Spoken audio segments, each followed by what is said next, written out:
Okay, so we're preparing for winter. These are the sorts of things that I think you should carry in your car. Now, it does seem a lot spread out like this. In fact, it all fits in one fairly small plastic box.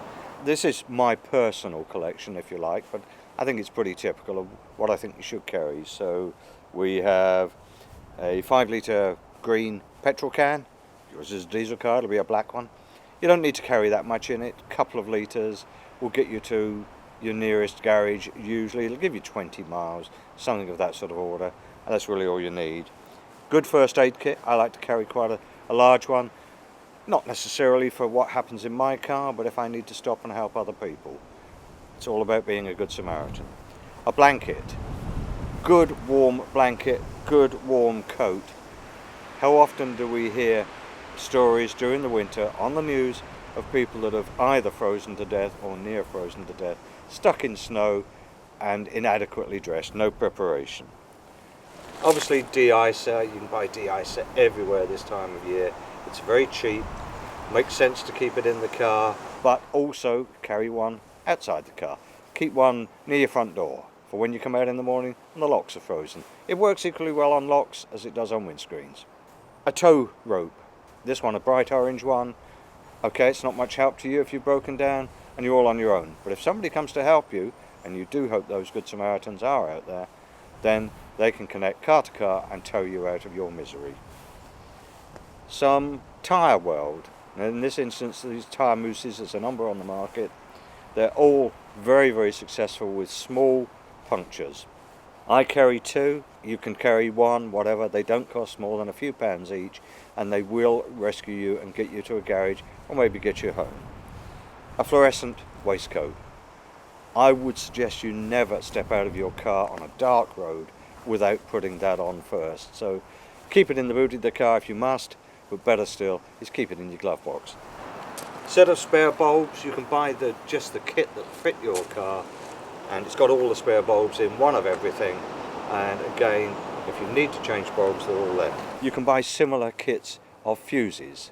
Although your car will probably have spare fuses, they are usually in the fuse box. You'll need your manufacturer's manual to find out where that is. Good fire extinguisher.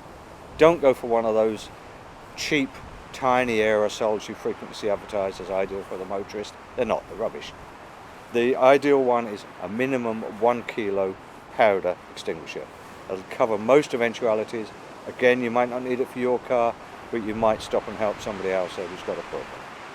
Torch with spare batteries, always needed. The alternative, the light stick. You can buy those in any good camping shop. They won't necessarily give you enough light to repair your car by, but they will mean that you can wave it to at least alert somebody to the fact that you are there. They're a very good idea. A set of jump leads. You need some instruction, you need to read those up in advance how to use them. But if somebody comes to your aid because you've got a flat battery, it's no good if neither of you have got a set of jump leads. Better that you've got a set yourself. Set of gloves. Well, basically things get hot, things get dirty, things get oily. You might as well protect your hands while you're doing what you're doing.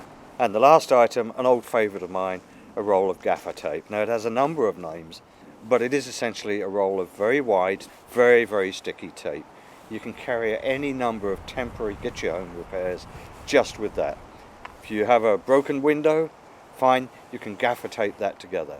Wiper arms, all kinds of repairs you can carry out. It's magic stuff. Always carry a roll of that. So that's typically what I carry in the back of my car. My wife in her car has a more or less identical kit. I really hope that you never need to use it, but if you do, it's there, and believe me, you'll appreciate the few pounds you spent. That lot, 30-40 pounds perhaps, but you don't need to buy it all at once, a little bit at a time. Keep it all in a plastic box in the back of your car, and when you really, really need it, it will be there for you.